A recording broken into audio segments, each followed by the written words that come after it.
Are you ready? The time has come. Let the show begin. 10, 9, 8, 7, 6, 5, 4, 3, 2, 1, 0. We're there. Doc, how are you? Good morning. Happy holidays to you and your listeners. Same.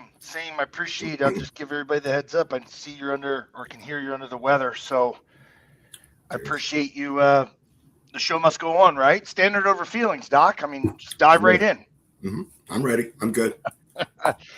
We're not going to waste any time because the last 2 times you've done this with us, I've had more people reach out and ask about what we discussed. So I don't want to waste any time, and I want to get right in it. Obviously, in the show notes is a little bit about your background, and it's going to be way longer than this one kind of sentence that I'm going to say. And I've known you for almost 30 years, technically. He was 4, at the time. Yeah, right. Exactly. But primarily your career in the past 20, 25 has been working as a sports psychologist with pro athletes. Olympic, pro, nationally ranked junior athletes. Absolutely correct. So, and mainly obviously on mental conditioning. My first question, I'm just going to get right into it, is why is it so important when it comes to high performance, mental conditioning?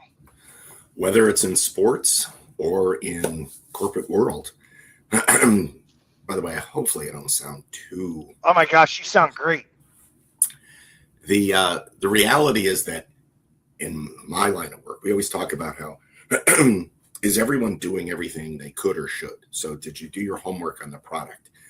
Did you have a proper preparation in terms of this client? Do you understand what their needs are in sports? Did I put the time in? Have I done the proper nutrition? Did I get the rest? Have I developed the skill set? Once you get through those things, and that is what I would say, everyone should have that same level at the most elite. The question that comes up is who can be mentally tougher? Who can stay in the moment? Who doesn't let their own biases interfere with understanding? If I'm a higher ranked team, how do I not look past this next opponent, which is how upsets take place? With customers, how do I not judge them and presume they're negative, they're not going to purchase, they don't have the money, when in all reality, I could be 100% wrong? Can I follow through in the moment and learn from it? One of the best things that any of the listeners that you have, that whole idea that show me someone who thinks they know everything, and I'll show you someone who has not reached their potential. The idea that true learning begins after you think you know everything. So getting feedback is wise. And in my working with sports, we need to go through the technical, the tactical, nutritional, exercise, physiology, but the mental focus, not to dwell on the past, not to worry about the future. So it fits not only for the most elite athletes, it fits for the business person. And it's a delight to be able to work in both worlds. What do you think? You mentioned talent at that level is kind of within a decimal point, let's just say. So what is the mental conditioning side, do you believe? And I know we're going to be a little biased, I guess, probably, but is that the difference that you see between pros and amateurs? Oh, lovely. Well stated. Let's just kind of use this as range of ability. So let's just go with the range of amateurs is from extremely low to extremely high. And I would actually say when you look at the pros, you would see an extreme range too, from the very best in the sport to the lowest performer in the sport. And as you can see, there is overlap. What we oftentimes notice is these individuals who are exceptionally gifted in the sport make too many unforced errors. Their negative self-talk interferes. They become too emotionally reactive. So they become much more inconsistent, where the pros have fewer, in essence, unforced errors. They perform more consistently, more predictably, which adds to their confidence. So helping the amateur be able to realize, and in sales too, we all react. Something good happens. Yeah. Something not so good. I stink. Well, odds are you probably don't stink. That's an emotional reaction. And the goal is not to not react. You will. You are human. So the goal is, once I react, how quickly can I respond? Go from emotions to cognitions, from feelings to thoughts. How do I give myself a private lesson from me to me? And we do that in sports, and we do that in business. And so for the most elite athlete versus the amateur, it's those things that we were just talking about: emotion management, decision making, physiologically teaching themselves how to calm and quiet themselves. Once you react, some people think they just have to put up with it and endure. And who knows how long that's going to take. But we can actually teach people, once you react, how to more properly respond with a healthy physiologically response. So we can prevent it from becoming overwhelming as we improve someone's performance. But if they overreact, we can help them bring it back and quiet the system. And so that's what I would really hope anyone who's listening right now is, you will react. Good things? Yeah. Bad things? We just don't learn from those. That's in the amygdala, the limbic region of the brain. What we want to do is change which neurons are firing in the brain. And we go through a number of protocols to help people do like the autopsy after a sale or a non-close. Same with sports. We have a post-shot routine for every single play. And the goal, in essence, is to learn from the past, because it's all about learning, growing, and progressing. What's the post-shot routine? There are, pardon me, there are two types of post-shot routines that we'd love to be able to get everyone to practice. And again, this could be in sport, this could be in the business world. So after whatever happens, you will react. And you really want to think about it as, it's a shame, maybe I'll bring up a couple of slides where it actually shows brain scans where your emotions light up. And it's way down here in the brain. Two little almond-shaped area called the amygdala. So if we were happy about something, that's where it lights up. But what we want to do is light up what's higher cortical functioning, thinking, logic, learning. And so we have people practice these two post-shot routines. And so after something happens and you react, you ask yourself, the first one, we call it, it's your PAL, and it's an acronym, PAL. What was the plan? That's not a feeling. That's a historical fact. This area of the brain lights up. What actually happened? So what was the plan? P. What actually happened? A. Historical fact. It's not an emotion. And then what do I learn? That's higher cortical functioning and executive functioning. Literally, you're changing which neurons in the brain are firing. Which is the difference between emotionally reacting and being able to learn from the past. By the way, for all the listeners, the only way you can let go of the past is by learning from the past. Otherwise, your brain just keeps dwelling on it and ruminating on it. Why did I do that? Well, you want to know? We can help you. I'm so pathetic. Okay, now you're beating yourself up. I should just quit. Well, I don't know if you have to quit. Why don't we walk you through these three? So what was the plan? What actually happened? What do I learn? The second approach for a post-shot routine, and some people find it better for them than the first one. That's okay. Some use both. And it's a little esoteric when you hear me say it. So after something happens, you will react. Are you ready for this one? Yeah. If someone's taking notes, they're going to go, what? All right.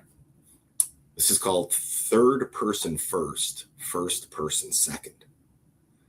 Everyone says to me I should add the word dude at the end of that sentence. Yeah, that'll work. Yeah. Let's use baseball as an example. So someone throws a pitch. Now, the catcher gave him the sign, what the pitch was, gave him the location, let's say low and outside. And the pitcher releases the ball, and it's straight down the middle of the plate. It's a fat pitch, and the batter just hits with a tremendous exit velocity. It goes deep into the gap, and they get a double. Sounds like a real life example from somebody I know. Hey, it happens to all.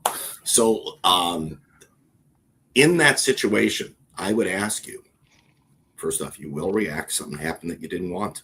It could also be that the batter was expecting a curveball low and outside, and they were like way under it when it went straight down the middle of the plate. You will react. So I asked third person first, first person second. Third person first. I'm not asking about you. I'm asking you to tell me about you. What would your favorite coach tell you? Your favorite coach is not you. It's a third person. So in this sequence, I'm asking about a third person in the first place.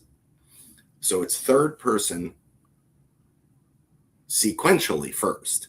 So what would your favorite coach say? So in that case, your favorite coach may say something that's technical.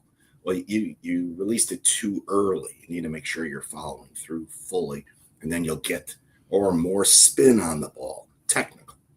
It could be tactical. So not just the how to do it, but where to do it and when to do it. Your coach so may say something technical, may say something tactical. They may say something like, hey, don't worry about it. You got this. I've seen you do this 1,000 times. You've always done well. Let's just put it behind us. We want to be able to kind of move on. I know you've got it. Encourage them. Okay.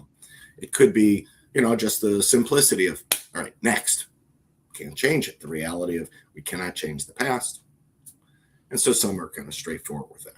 So it could be technical, tactical, emotional, supportive, whatever it might be. Could be that they're a role model and they keep themselves calm, which is beneficial for you. So it's third person first. All those things your favorite coach just said to you. I now ask you in this sequence to convert into first person statements. So sequentially, it goes from third person first, comma, to first person second in the sequence. Got it. So I'm asking about someone, and if it's your favorite coach, the odds are they're not going to tell you you suck. They're probably going to come out there and try to get your head back in the game. They're probably going to be reassuring. They're probably going to be offering up something technical. All of those things your favorite coach will probably say to you.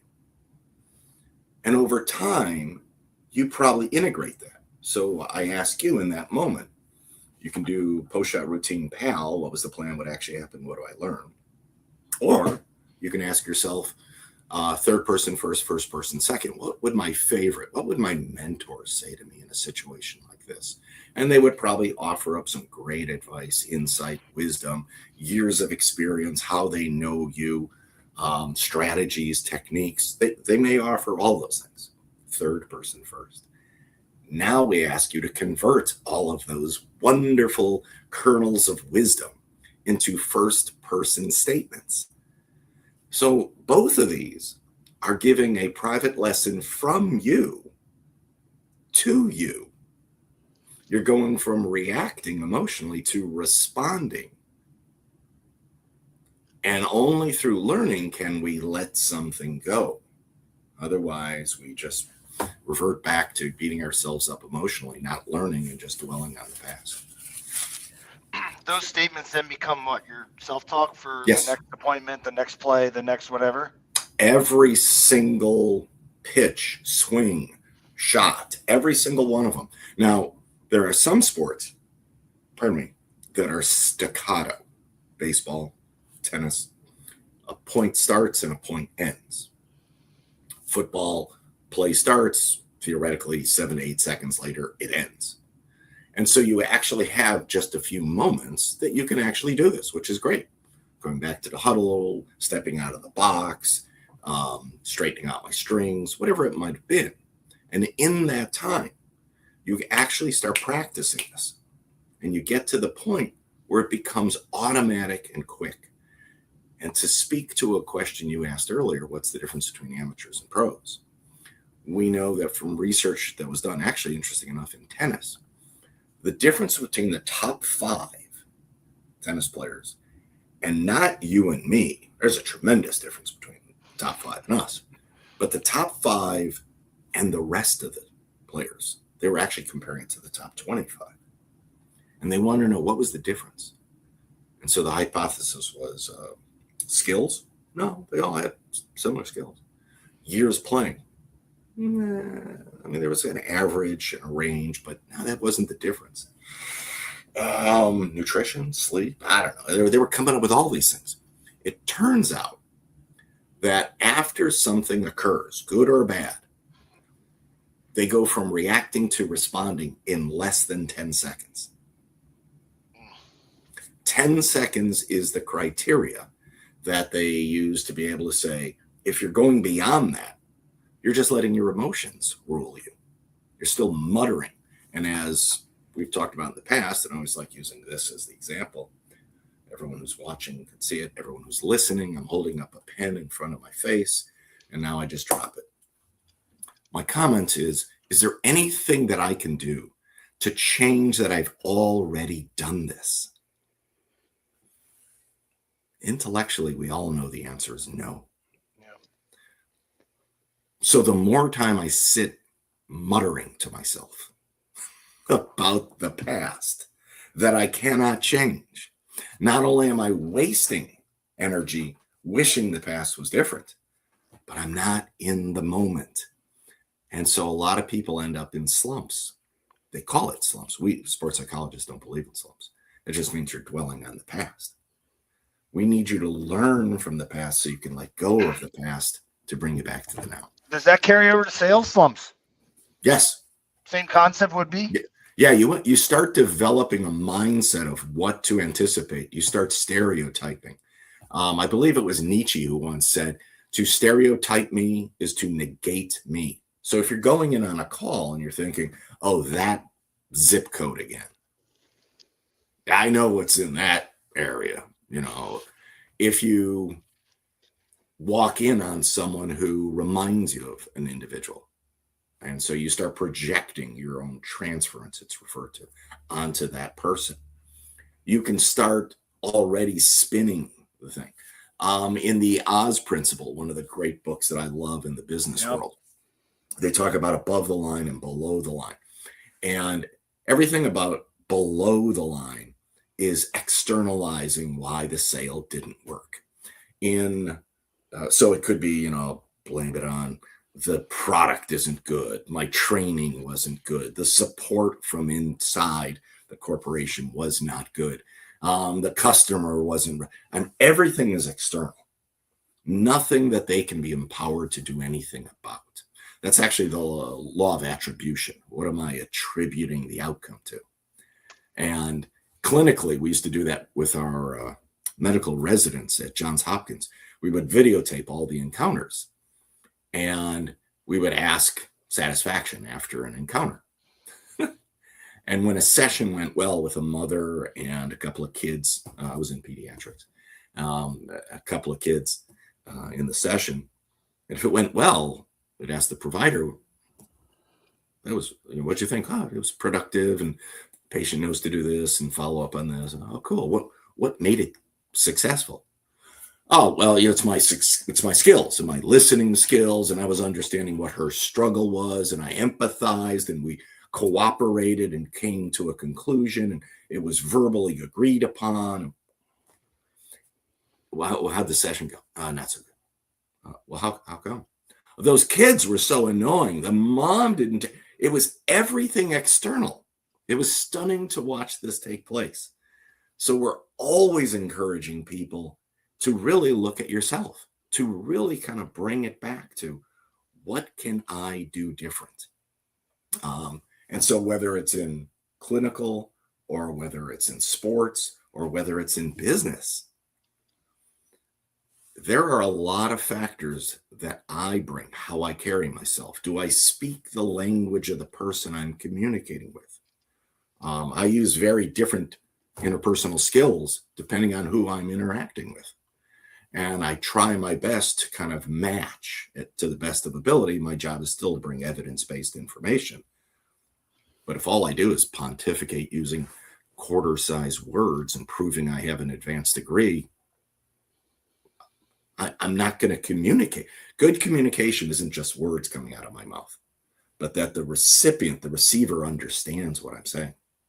And that's my responsibility to help the receiver to better understand it. So yes, it works in all those different situations: clinical, sports, business. The part about taking it back or looking in the mirror, basically, is that mainly driven because of that's really all you can control? Oh, well, yeah. I mean, I know that sounds obvious, but like, right? I mean, we talk about there are things within your control and things outside of your control. And the more energy you spend on trying to control, changing the past, the future, things outside, it's really curious about that. In sports, we refer to it, I refer to it as external constants. So in sports, if playing baseball and there's a rain delay. And before the rain delay, I had been doing just great. The rain delay happens. I go in the locker, I sit down in the dugout and I'm just waiting. And I start saying to myself, like, this is going to make me cold. But the other guys, they're going to be able to come back swinging. What an interesting self-talk. Whenever there's an external constant, something outside of me that affects everybody, I either unconsciously take that external constant. It's too cold outside. It's too windy on the golf course today. It's too hot. And I take that excuse and I stick it in my back pocket. And the entire time I'm in the sale, the entire time I'm in my sport, if I'm playing in Green Bay, I'm like, it's cold. It's cold. Yeah. I am constantly reminding myself of the excuse that I have in my back pocket. And I'm not in the moment. I'm focusing externally. And when the game ends, someone asked me, a reporter, like, so I noticed you had a rough day today. Well, it's freezing. And as you say those words, you realize someone won. So I always point out, when it's an external constant, you either unconsciously plan on losing, and that's what we're ended up talking about right now. Yeah. It's because of the way I look at it, my perception of it, my self-talk, the 3 keys to life, 2 of those 3. And I put it in my back pocket. And when I'm asked why my performance was poor, there it is. So it's either I unconsciously plan on losing and I take myself down that path, or I adapt. And adaptation is vital for success. How do I speak to this person? How do I find out what the needs are? How do I come up with a list of products that we have? How do I make sure that my products meld and mesh with their needs? If they don't, and I love to tell this to everyone in business, don't lie and don't try to shove a square peg into a round hole. Negative publicity is horrible for the business. Yeah. And it'll actually cost you more to try to fix a problem that you created rather than, Steve in Corporation B. I think based on what you've told me, you might find that it actually is more prudent to go with Steve. Well, this guy now knows you've got his back. If some corporate executive says to you, this is what we're looking for, and she says, I've been in this position, this is what we need, and you're trying to convince her otherwise, you create an antagonistic relationship already.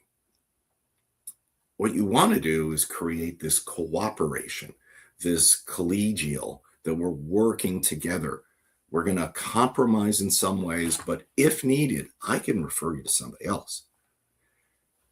You are winning that person over. Remember, it's a marathon. And a lot of people are like, no, I'm a sprinter. I have to close today. Well, you're willfully choosing intellectual relationship with this person, and you're going to try to manipulate and convince them to do something they otherwise wouldn't have done. Now you're starting to take the whole sales relationship down what I would consider overall an unproductive direction. I think it requires an entire different paradigm where you're actually working with someone, not doing something to someone. You actually create a partnership with them. And so it starts from the way someone looks at the situation and realizing, what can I control? There are things outside my control. All right. I need to know what those are, see if I can mitigate any of those. But I also have to understand what is within my control. Sometimes I can solve it. Sometimes I can't. And I'm going to refer. You brought up my favorite thing, and I want to spend time on it if you don't mind, because there's a lot of things you've taught me over the years, but the 3 keys to life. You talked about one, self-talk. Do you want to? I'll just turn it over to you. It's better. All right. So for your listeners, make sure you're either recording or writing the stuff down. This is a master's class we're going to go through right now. 100%, by the way. I can vouch for it. So over doing this clinically over 35 years, I've kind of gotten to the ability, it's been fun, to take advanced psychological concepts and break them down into bite-sized morsels. And it's been a real delight. And so this concept that you just brought up, the 3 keys to life. The 3 keys to life are perception, self-talk, and behavior. Everything starts with your perception.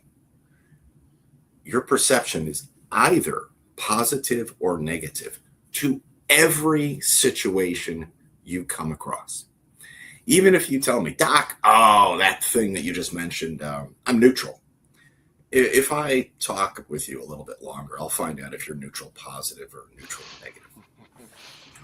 And I always bring up stuff like, what's your initial point of view, your initial perspective to sushi? Yeah. And people will either say, let's do it. And other people are like, ew. Yeah. And then you ask them, have you ever tried it? They're like, no. Like, wait a second. That's an interesting perception. This was me. This was me when we talked about it originally. Yeah, it's nasty. So have you had it? No. So selling to a certain person based on what information you have a perception. It's either positive or negative.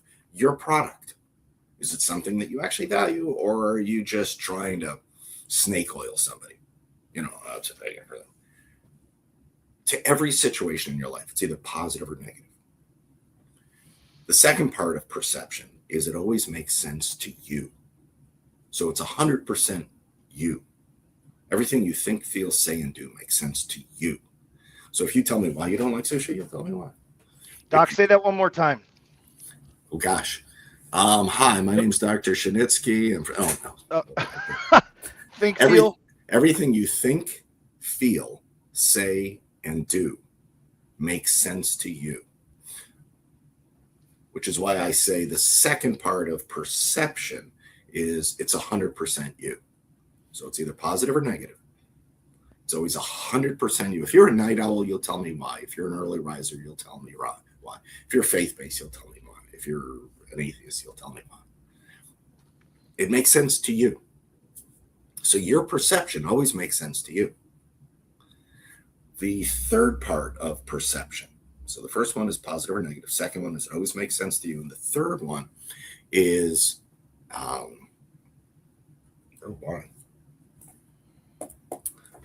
this is a head cold coming in right now. Wow. All right. For the listening audience, this is one of those, I'm going to take a drink of my cranberry juice here. Pretend like I'm just taking a long drink. Think about it. Wow.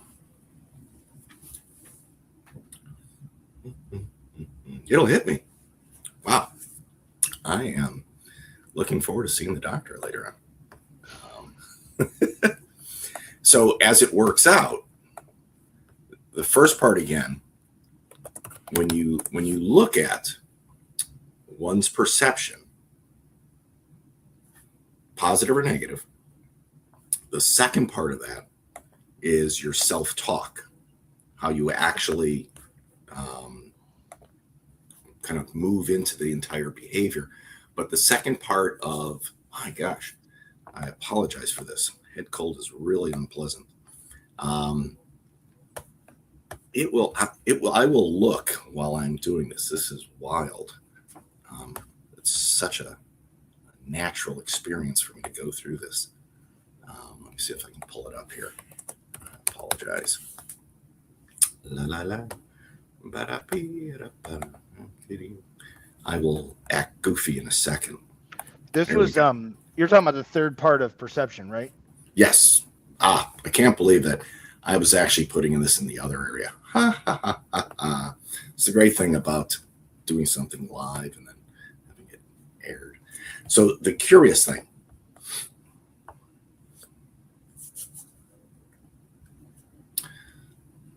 Perception, because it's your point of view, and it always makes sense to you. The third part of that is it could be, and so I'll just say it this way, it could be based on reality, which would be great. Look both ways before I cross the street. Cool. That's a smart idea. Invest a portion of my salary in my retirement account. Smart idea. Always be kind, thoughtful, and loving to my loved one. Well, great. Fantastic. It could be based on reality, but it also could be some fictitious story you create in your head. I mean, literally, like sushi actually might be something you like. If you didn't know that they have steak where they slice it carpaccio thin and put it with vegetables and rice and roll it up, and they serve that as a sushi roll. And a lot of people are like, what? Steak? Yeah. Yeah, you can go to a fine sushi spot and get steak sushi.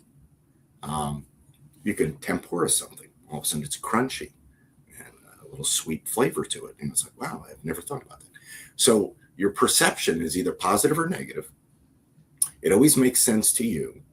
And it could be based on reality, or it could be a monster you create in your own head. And that's the drawback of this. It may become a negative perception that is counterproductive. So if I said, I'm a high schooler, math is stupid. Well, what we want to be able to do is figure out that's just a perception. It's like an opinion. So we need to either learn how to confirm or challenge. So we're going to go from perception to self-talk.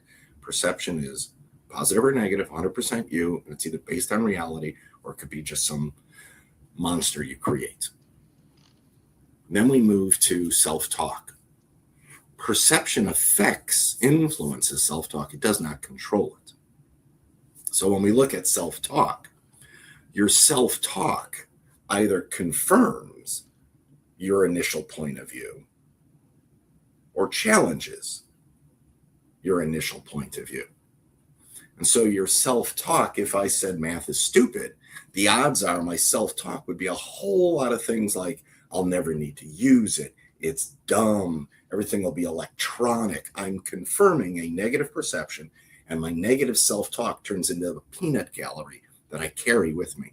I come up with every negative reason, justification that I can to support my negative perception. Sports psych or consultation with individuals, if someone has a negative perception that is counterproductive, what we want to be able to do, this is the second part of self-talk, we want to be able to challenge a negative counterproductive perception into a positive and now identify all the benefits. Well, I do want to go to college, so I'm going to have to get good grades. All right, so math, I'm going to have to put in some time. I'm going to do my math first instead of procrastinating until I don't have any energy and time. If I don't understand something, I'll get a tutor. When I apply myself, my performance actually starts to improve, which is kind of curious about this. But since I challenge a negative perception into positive, and now I identify all the benefits, would I like to own a home? Yeah, math is important. I need to understand amortization over a 30-year period. I need to understand about retirement accounts and how when I put money in and it's compounded and what that means. So there are actually incredible benefits. I used to use traveling as a math thing, but now we have GPS, so it tells me where to go and how long it's going to take me to get there. But math actually has tremendous benefits. I had a young lady who told me she hated playing her perception. I hated playing against girls whose last name end in OVA, O-V-A. Because to her, they were Russian, and you know those Russians, they have specialty training. That was a perception. And she just kept negative self-talk because she confirmed it. And we chatted, and I said, you know, at the next tournament coming up, you may want to see about getting together with someone whose last name ends in OVA. I know a bunch of people in the tournament, you know, they could probably share with you what's going on in Russia. So sure enough, she met one of the young ladies, asked her if she can get together, and told her what she wanted to talk about. So that young lady brought two of her friends whose last name also ended in OVA. So she and three ladies from Russia, OVAs, told her, no specialty training in Russia. That's why we come here to the States. So she now challenged a negative perception, turned it into a positive, and identified all the benefits. I've been practicing here in the States. I actually have the same UTR rating as them. I've been able to perform well against them. Being able to not judge people based on the last name helps me in my future. Yeah. So whenever there's a negative perception that is not productive, what we want to be able to do is learn how to just challenge it, identify the positives, and now go through all of the benefits. So there's confirm your perception or challenge your perception. You want to challenge your perception into a positive and identify all the benefits. And the reason why we go through this is the third part of self-talk, which is your self-talk talks you into or out of everything in your life. The peanut gallery literally says, I'm not eating sushi, or I hate playing against OVAs, or whatever your negative perception is. But if you can convert it to a positive, identify all the benefits, you now talk yourself into the behavior, into addressing it, a whole new way of managing your life. So your perception influences your self-talk, which then affects your behavior. So if we now go from perception to self-talk and move on to behavior, I always want to point out to individuals this, and I ask them to write it down. It's the word thoughts / feelings does not equal behavior. You can have any thought or feeling you want. Behavior is always a choice. Always a choice. If someone holds you up with a gun and says, give me all your money, you could pretend to be a ninja warrior and do something stupid if you're not, highly trained.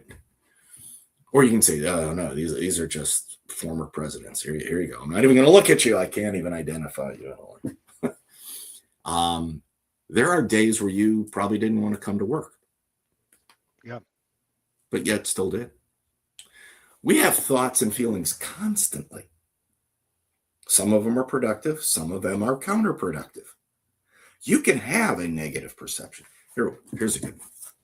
Dr. Shinitzky, take your cell phone, whip it through the plate glass window in front of you, shattering both the glass window and my phone.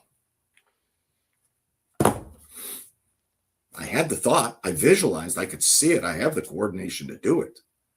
Behavior is always a choice. It's always a choice. You can be nervous about public speaking and still go up and speak in public. You can be terrified of jumping out of a perfectly good airplane.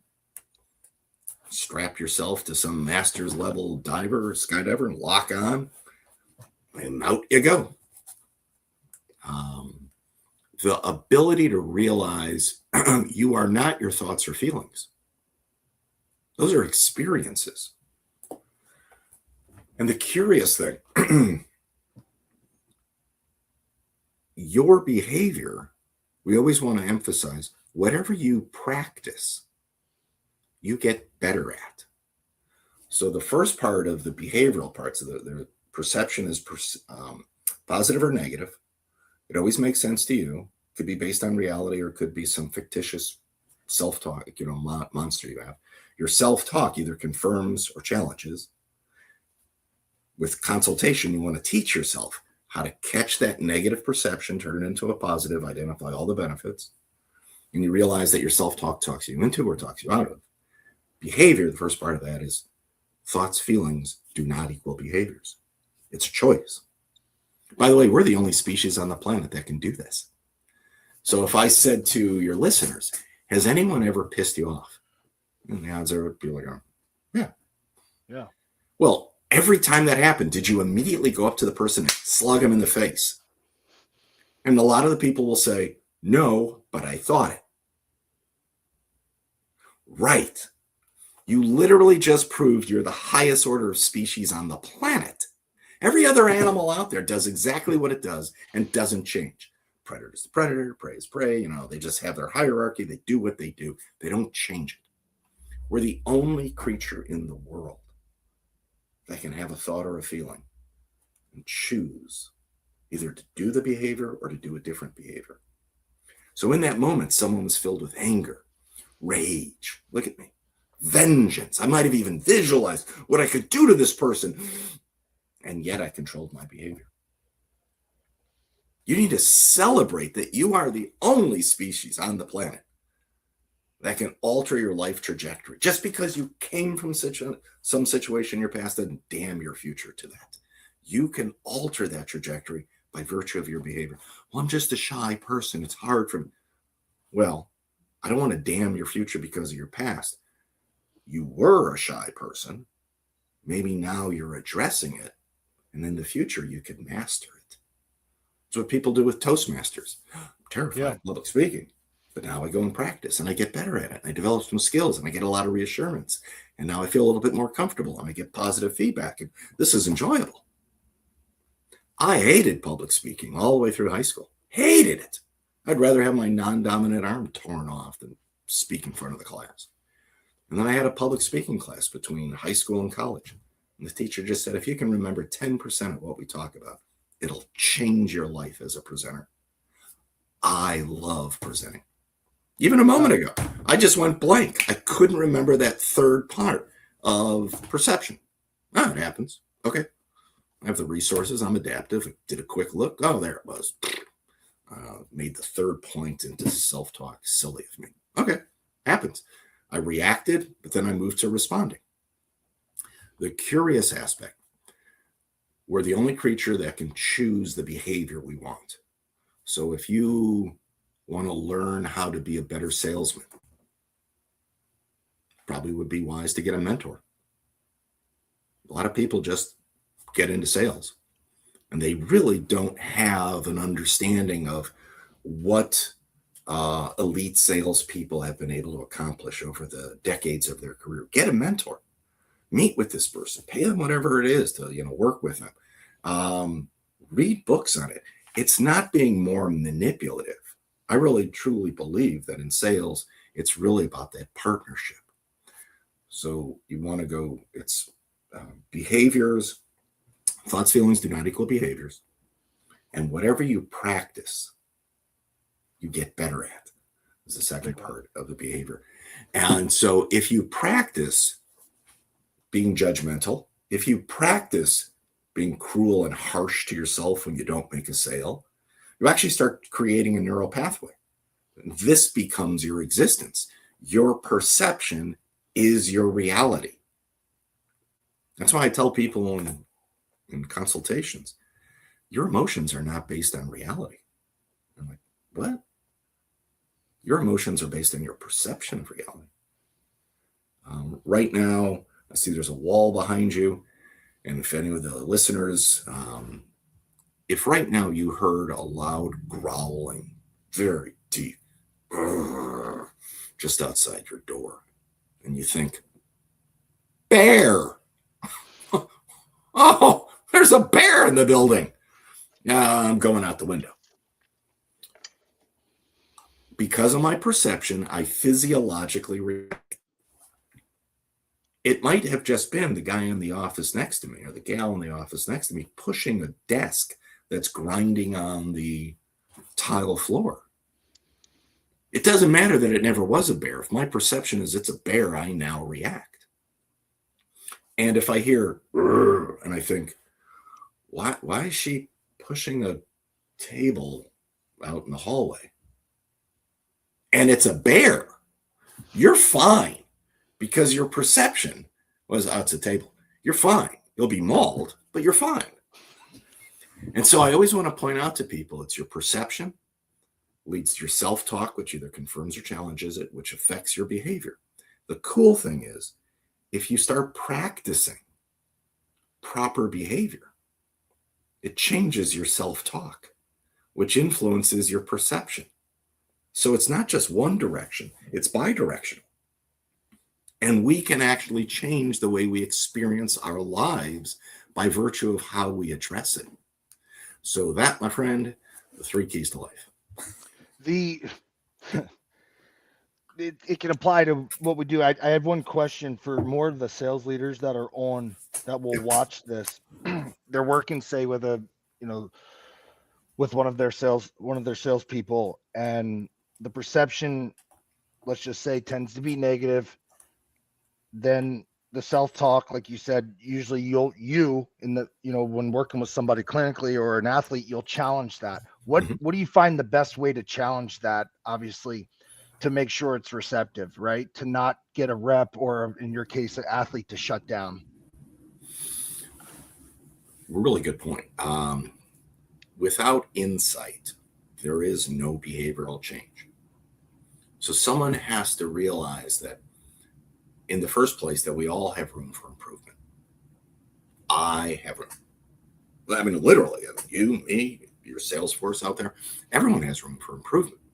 So I want to be open to understanding that I fail. Failure is not a loss if I learn from it. I mean, it's vitally important. We use the wrong expectations. We have unrealistic expectations that we're not supposed to fail. No. Fail or fall forward. Learn from it. It's okay. In some places, they're just grind it out. Just the numbers. We need the metrics. Just kind of get it. Make 100 calls. No relationships. Just hope you get someone who's receptive. Again, I think it's a paradigm shift that we have to be able to establish relationship, get fewer calls, more relationship, have a higher percentage of closing. I think that's just smart business. As we talk about, you want your sales forces then to be working on being more effective, not efficient. So you make 100 calls and you have a 2% close rate. What happens if you made 50 calls and closed 3%, 4%, 5%? All of a sudden now we start incrementally realizing it's effective. How can it be optimal? So I think being open to realizing that no one is 100%. We all have room for improvement. We want to be able to be open to feedback. Huge. If you're not open to feedback, you're trying to cover up something. And your weakness, your vulnerability, your limitation will be a shackle around your ankle and prevent you from ever moving to the big leagues. So you have to be open to understanding that maybe the way I'm swinging the bat, here's one for you. I slice a golf ball. Who doesn't? But if I slice a golf ball, law of attrition. Oh, okay, it was me. Yeah, of course it was you. I just saw you do it. I mean, big whoops. Okay. But if you go through the push-out routines, and this is what I would hope that your sales force can do. What was the plan? What actually happened? What do I learn from this? That's far more important. If you have a mentor, they'll start telling you some helpful suggestions that will become internalized by you. So you can use third person first, first person second. We have to be open to growing and changing.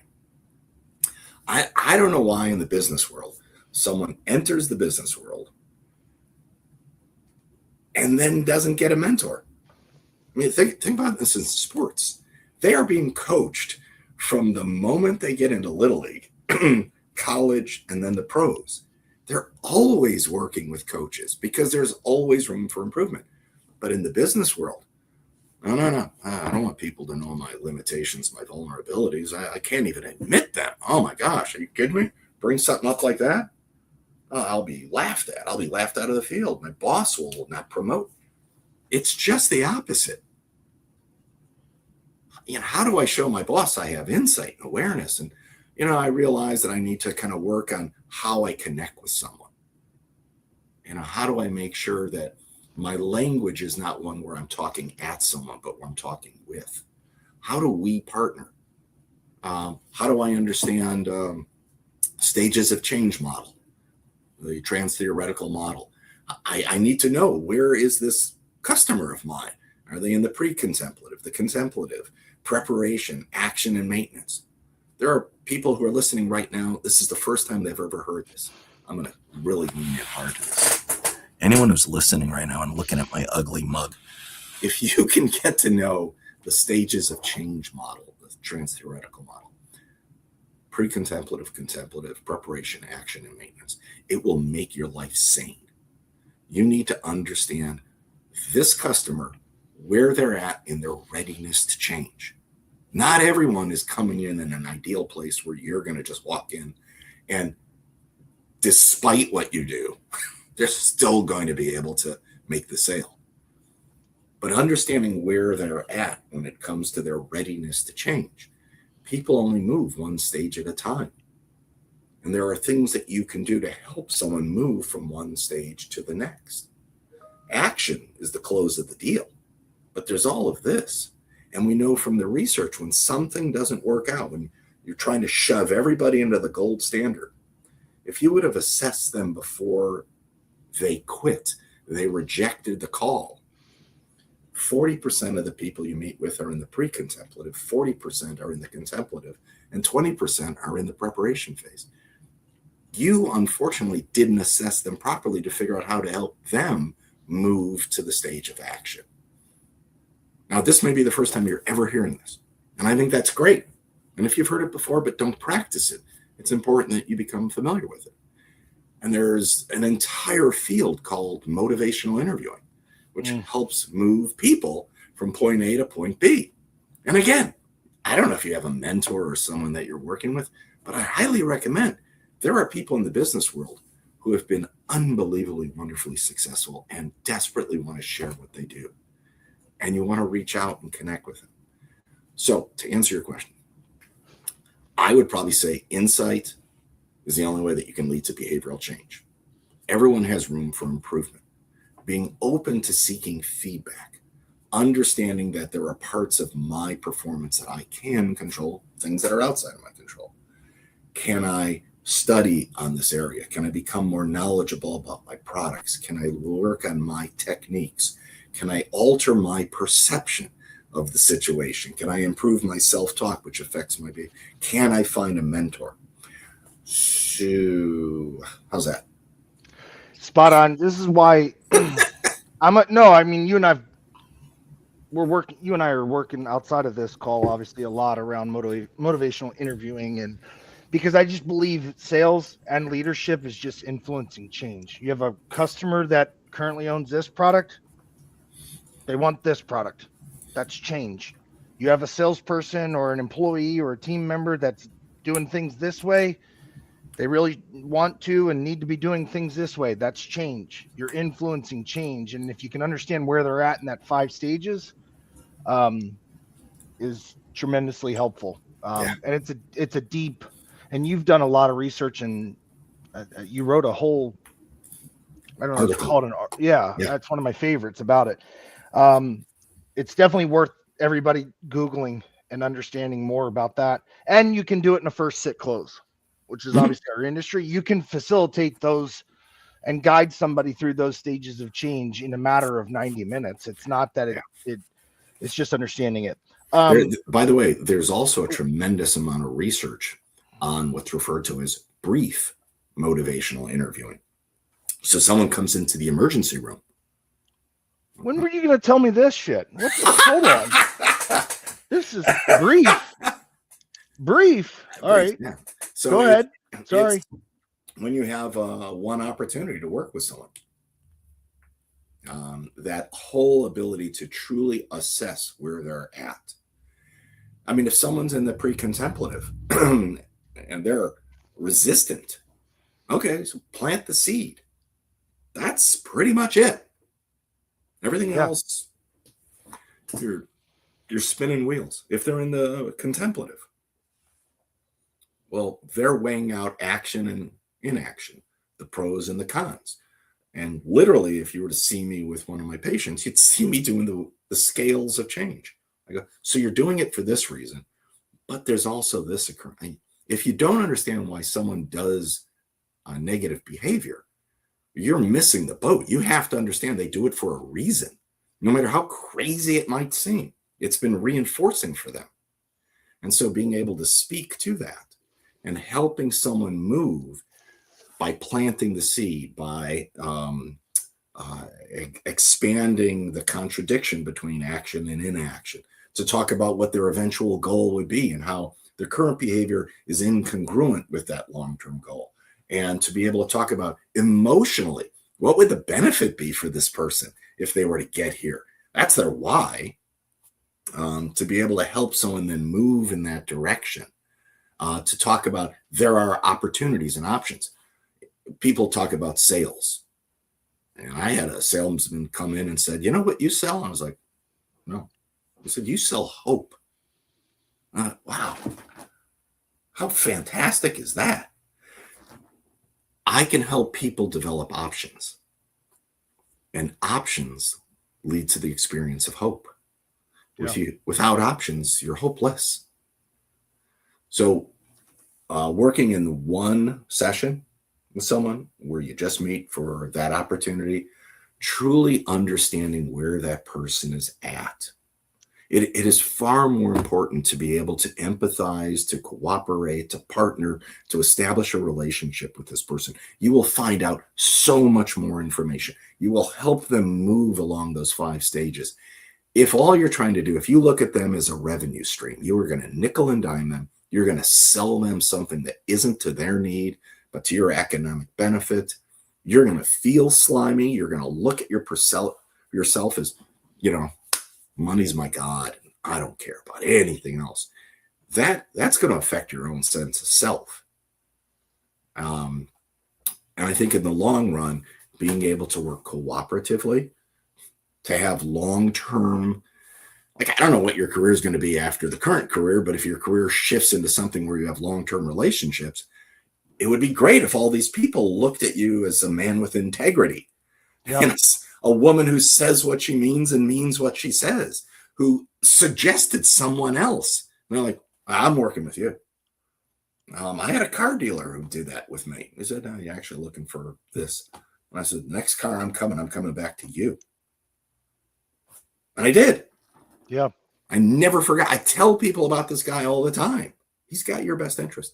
So I would be saying what we went over today, from understanding the 3 keys to life to using the stages of change model and looking towards being more effective versus efficient, be more productive, more successful, more successful in what you're doing versus just doing more of whatever you're not being successful at, is going to make a huge difference in the listener's life. 100%. I know we would be tight on time and there's always so much to cover, but I can't thank you enough. Plus, I know you're under the weather. Yeah, right? One last thing, if you don't mind. We can cover it in 30 seconds. I just think it's important, if you don't mind. Because once I understood this, it was huge. Something you told me a long time ago, nothing's guaranteed, which we always hear death and taxes. But especially in sales, right? Yeah. Nothing's guaranteed. Nope. You're just trying to increase the probability of success. Bingo, you got it, my friend. Yes, for everybody out there, you could know what your customer's pain is. You could speak their language. You can have the product that will satisfy them. And that does not guarantee the close. There never was, is, or will be guarantees, except for obviously, death and taxes. Yeah. But besides that, and as you were saying, Joe, the goal in life is, what can I do to increase my probability of success? What are the things that put me in the best possible position on every single situation? There's room for improvement. I can grow, I can improve. But in this situation, in this now, what are all the things that I can do that would facilitate this process being successful? And always know there are no guarantees.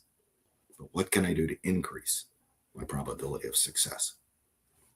It's always been helpful. The reason why I bring it up is because we obviously, most sales teams probably that listen to this are being constantly told to follow a sales process, probably a bunch of scripting, which is fine.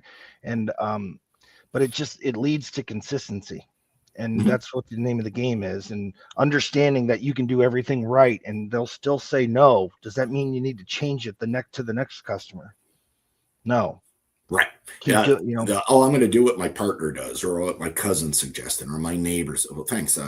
Always remember, it's better to have a fast no than a long no.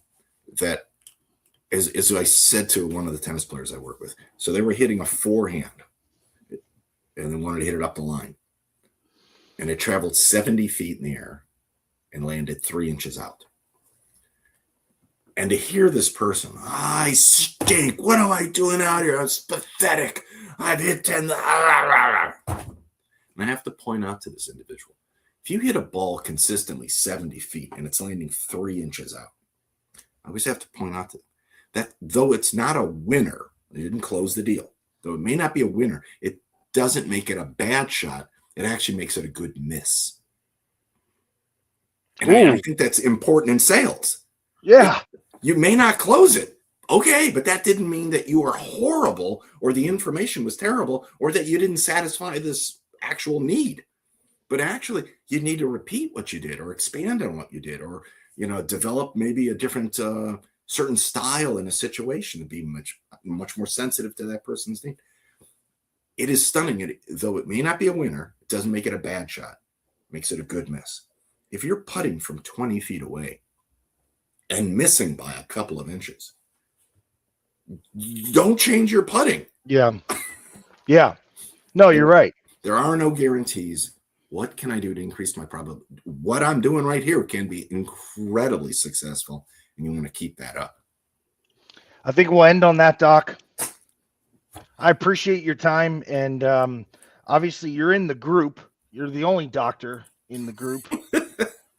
But I think you probably know as much about in-home sales now with our relationship over the years, and can't thank you enough as always. And obviously, I know you're always open to commenting in the group. So if anybody ever tags you, I know you'll get back to them via the group. I can count on that. And again, you're under the weather. I can't thank you enough for doing it. It is always a pleasure to be a part of your podcast, to share this information with your listeners. If they need anything, they can certainly reach out to me. And like you said, I'm in the group. I look forward to 2026 being a productive year for everybody. And if I could be of assistance in the future, I'm up for it. Awesome. Thanks, everybody, for watching. Doc, we'll talk soon. I appreciate it. Best to everybody. Merry Christmas. Happy New Year. Happy holidays. Have a great 2026. Thanks. See you, Doc.